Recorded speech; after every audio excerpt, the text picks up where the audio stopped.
Recently, there has been some concern about the safety of products made overseas. Consumers need to be aware of the products they choose and where they are manufactured. When buying toothpaste or other oral care products, be sure to look for the American Dental Association seal of acceptance. This will help ensure that you're buying a quality and safe product. Be sure to check the label for any inconsistencies.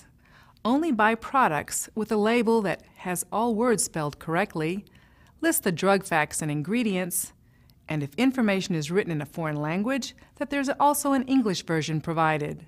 For more information, visit ada.org.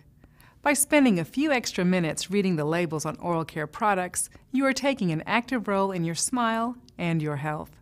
For the ADA Dental Minute, I'm Dr. Maria Lopez Howell.